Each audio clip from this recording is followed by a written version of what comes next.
화법의 개념이 있고, 그 다음에 화법의 과정이 있고, 그 다음에 화법의 개념이 있고, 화법의 과정이 있고, 그 다음에 실제 화법의 종류, 이렇게 세 가지를 공부를 해요. 화법이 무엇이냐, 화법을 어떻게 해야 되느냐, 실제로 어떤 종류의 화법이 있느냐, 요 세 가지예요.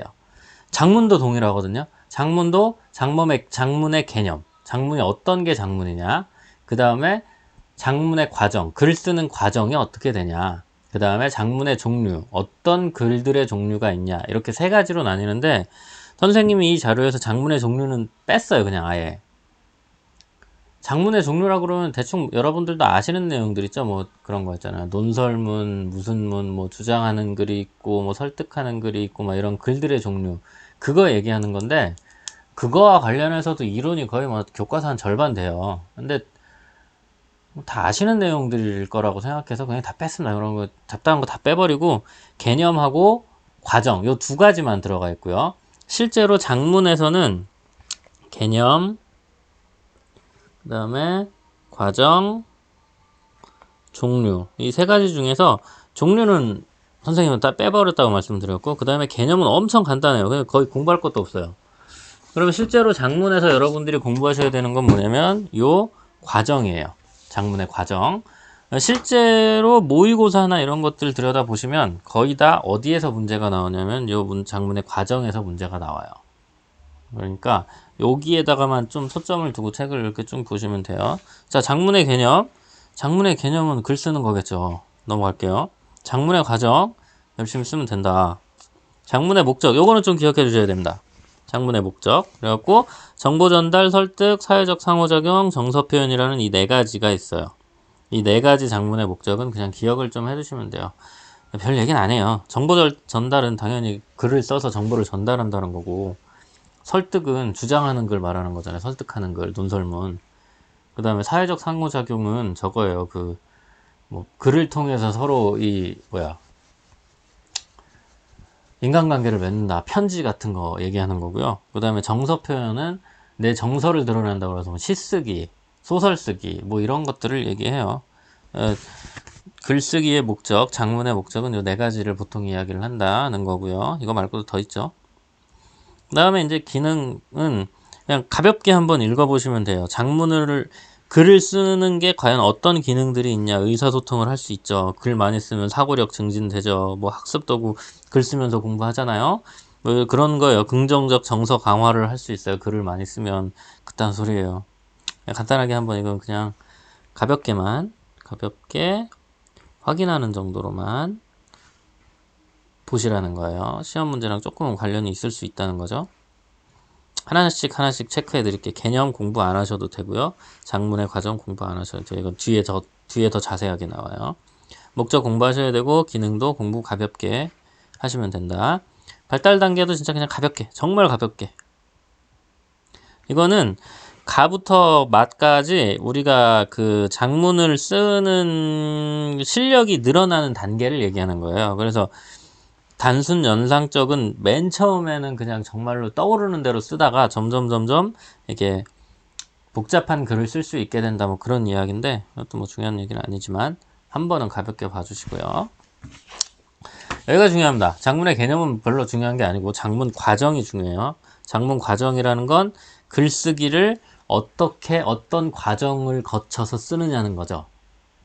알죠? 어떻게 쓰나? 보통 처음에 자료 수집하고, 그 다음에 개요 짜고, 그 다음에 쓰고, 쓴 다음에 고쳐 쓰고. 그거예요. 엄청 간단한 거예요. 근데 또 세부적으로 몇 가지 더 체크할 만한 내용들이 있으니까 말씀드릴게요. 장문의 영향 요인, 장문에 영향을 미치는 요인은 뭐가 있느냐라는 건데, 주제, 독자, 필자를 보통 꼽습니다. 글을 쓰는 주제가 뭐냐는 거랑 이 글을 읽는 사람이 누구냐, 이 글을 쓰는 사람이 누구냐, 이게 영향 요인이라는 거예요. 당연한 소리죠. 여기다 하나 더 추가하면은 어떤 상황 요인이 들어갑니다. 여기엔 안 나와 있는데 왜 안 들어가 있는지 모르겠어요. 상황 요인도 필요하죠. 어떤 상황에서 글을 쓰느냐가 이제 영향을 미친다는 거고, 목적은 뭐 아까 말씀드렸다시피 네 가지가 있다고 말씀드렸고요. 주제는 공부할 거 없어요. 잘 정하면 돼요.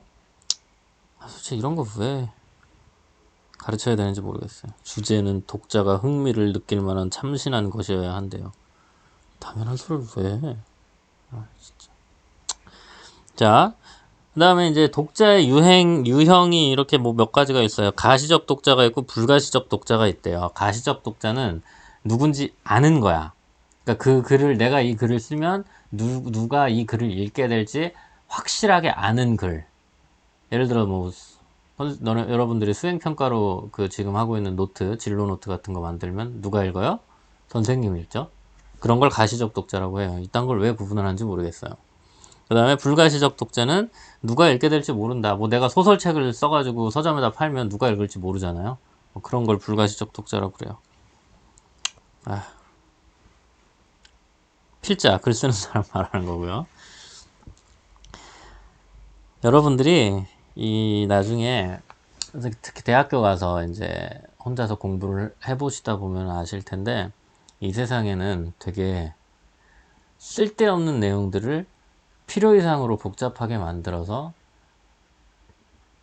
공부를 하게 만드는 것들이 상당히 많아요. 그래서 공부를 할 때는 이게 도대체 왜 이렇게 어렵고 짜증나 무슨 말을 하는지 하나도 모르겠어 라고 생각했는데 나중에 좀 어느 정도 전체를 보는 눈이 생기고 내용을 이제 파악할 수 있게 되는 상태에서 돌아보면 뭐 이딴 거를 이렇게 어렵게 만들어 놨지? 라고 생각 드는 것들이 많을 거예요. 지금 이게 그래요. 이 쓸데없이 말만 막 엄청 복잡하게 만들어 놓고 당연한 소리를. 자, 장문의 계획, 장문의 과정. 요거는 조금 이제 자세히 보셔야 돼요. 기본적으로 모의고사 문제가 요 장문의 과정에 맞춰서 나와요. 다다음 시간에 모의고사 문제 약간 분석해 드릴 건데, 그때 보시면 아실 거예요. 장문의 과정을 기본 베이스로 해서 모든 장문 문제가 만들어져요. 근데 장문의 과정 간단하죠. 장문 쓰는 과정 계획하고 맨 처음에 어떻게 쓸지, 그 다음에 자료 수집해야죠. 자료를 수집한 다음에 그 자료들을 어떻게 하냐? 조직하죠. 그 다음에 글을 쓰고, 그 다음에 다 쓴 다음에 고쳐 쓰고. 이게 장문의 과정이에요. 요 5단계는 외우셔야겠네. 그쵸? 요거는 좀 중요한 거라 외우셔야 되고. 자, 계획 단계에서 해야 될 거. 글 쓰기 전에 계획할 단계에서 뭘 해야 되냐? 아까 말한 장문 상황 분석해야죠. 그쵸? 주제가 뭐고, 독자가 누구고, 내가 이 글을 왜 쓰는 거고, 뭐 이런 것들을 분석하래요. 밑에 있는 말들은 다 그냥 헛소리예요. 자, 그 다음에 내용 생성 단계. 내용 생성 단계는 글감 모으기 단계예요. 쉽게 말해서 어렸을 때 초등학교 때 쓰는 말 글감 모으기. 그래가지고 내가 글을 쓰려면 아는 게 없으시잖아요. 그러면 이제 뭐를 써야 되냐라는 이런 글감들을 모으는 건데 잘 모으면 되지 뭐. 다 어디서 모아요? 인터넷에서 모으지 뭐. 그렇죠? 끝이에요. 뭐 브레인스토밍 하라 그러고 뭐 하라 그러고 뭐 하라 그러는데 다 네이버에서 뭐 어찌 뭘 어디서 얻어. 내용 생성 단계 글감 열심히 모으시면 되고요. 그 다음에 이제 세 번째 내용 조직 단계로 들어가면은 이제 공부할 게 조금 나옵니다. 여기서 이제 조금 나와요. 자, 내용 조직하기 단계가 이제 뭐 하는 단계냐면 개요 짜는 단계라고 생각하시면 돼요. 개요를 짜는 단계인데 여기서 좀 체크해서 보셔야 되는 건 글의 구성 원리. 글의 구성 원리를 이제 조금 신경 쓰셔야 돼요. 별 말은 아닌데 통일성은 뭘 말하는 거냐면 하나의 글에서는 하나의 통일된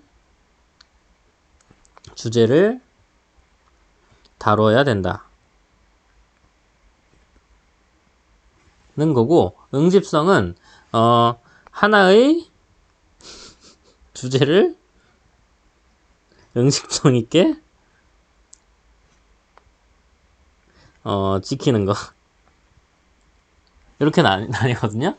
하나의 통일된 주제를 다뤄야 하는 게 통일성이고 하나의 주제를 응집성 있게 지키는 것이 응집성인데 똑같은 말처럼 보이잖아요. 쉽게 설명드리면 옛날에 선생님 공부할 때 이것 때문에 너무 짜증났었는데 통일성은 저거예요. 그러니까 내용면을 말하는 거고요. 응집성은 형식면을 말한다라고 생각하시는 게 편합니다.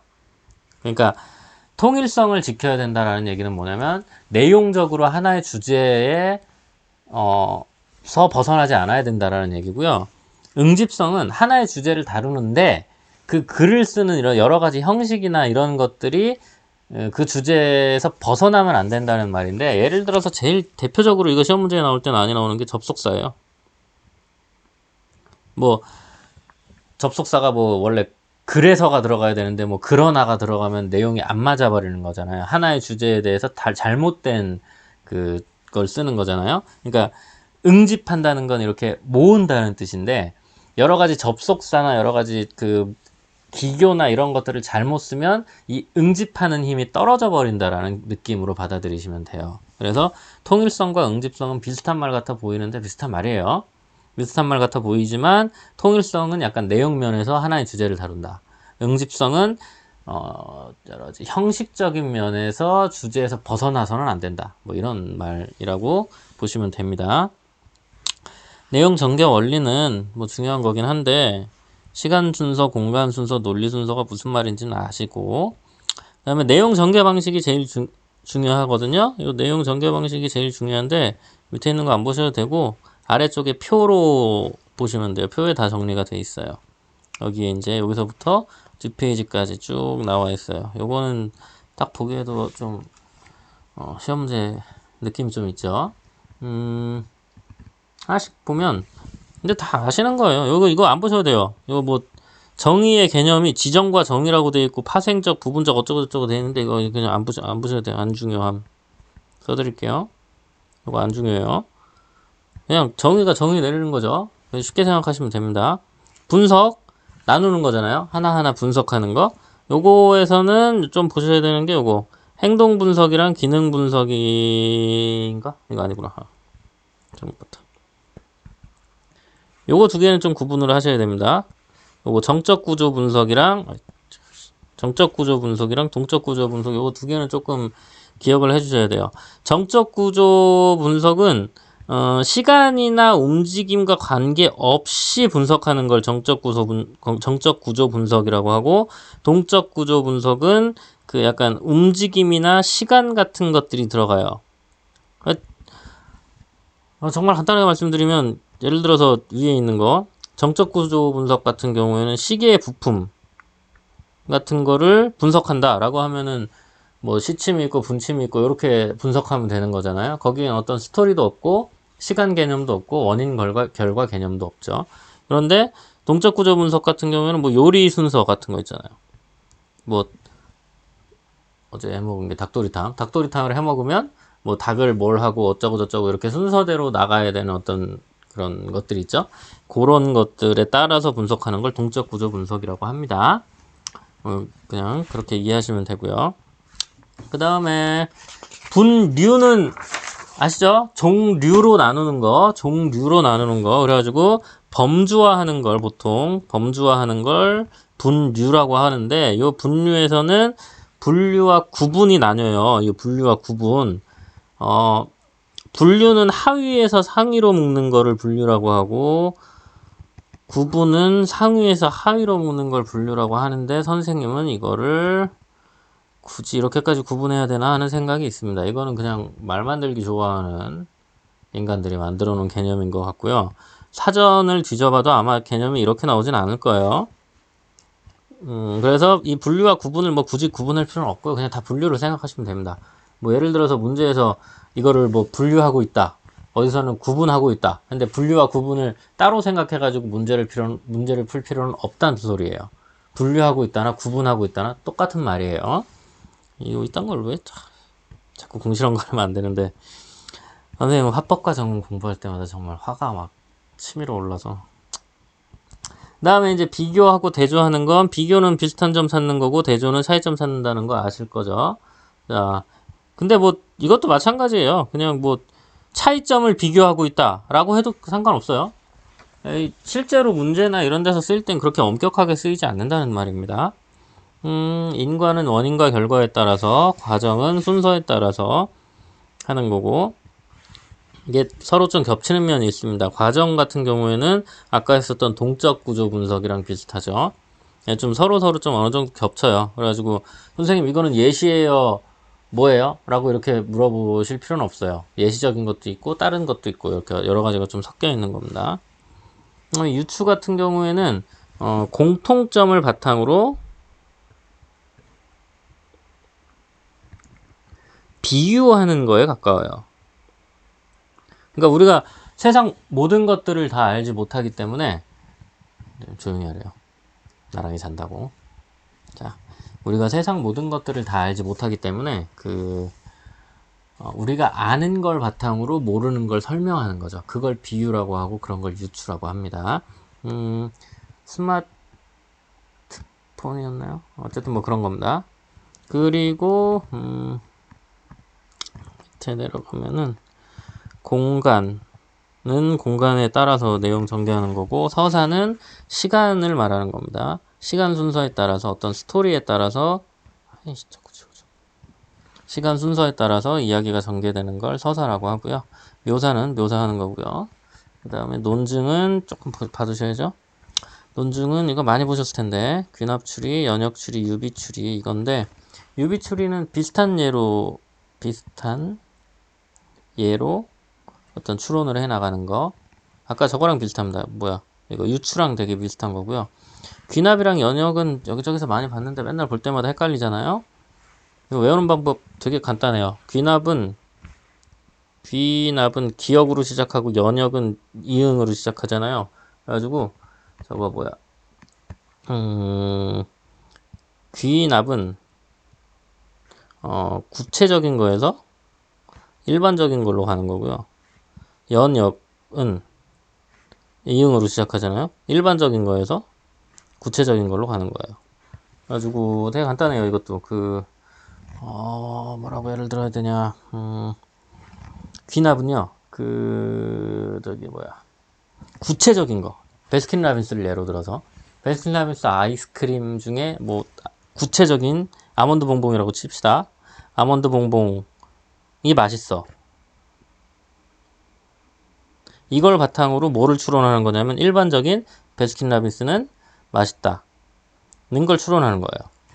연역은 반대로 베스킨라빈스가 맛있어. 그러면 당연히 그 구체적으로 들어가면 아몬드 봉봉도 맛있다, 이렇게 들어가는 거죠. 그래서 일반적인 거에서 구체적인 걸로 가냐, 구체적인 거에서 일반적으로 가는 거냐, 이 차이가 좀 있는 거고요. 뭐 그냥 그렇습니다. 이것도 실제로 글 쓸 때 우리가 이런 걸 생각하면서 쓰진 않아요. 자, 그 다음에 이제 여기까지가 내용 조직하기고, 내용 표현하기에서는 잘 표현하시면 되고, 구두장문이 무슨 뜻이냐면 글 쓰기 전에 입으로 한번 써보라는 소리고요. 빨리 쓰기는 그냥 빨리 한번 써보라는 거예요. 이런 거 왜 가르치는지 모르겠어.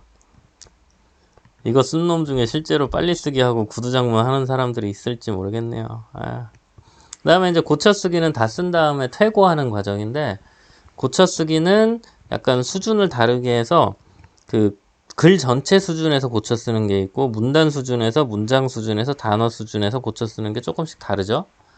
그거는 뭐 단어 수준에서 한다고 하면 맞춤법이나 이런 것들을 고쳐 쓴다는 거고, 뭐 텍스트 수준, 글 전체 수준에서는 주제에서 벗어나지 않았느냐 뭐 이런 것들을 따진다는 건데, 이것도 뭐 누가 이렇게 실제로 글 쓸 때 이렇게는 안 하죠.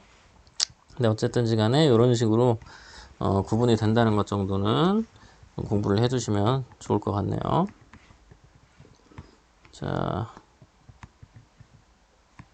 아이고, 하여튼 이 정도로 하면은 이제 장문이론은 끝나요. 되게 공부할 게 별로 없어요. 그래가지고 여기까지 해서 이제 말씀은 정리하고요. 다음 시간에 이어서 이제 화법 이론 정리해 드리도록 하겠습니다.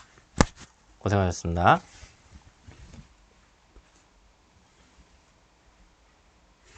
된 거야?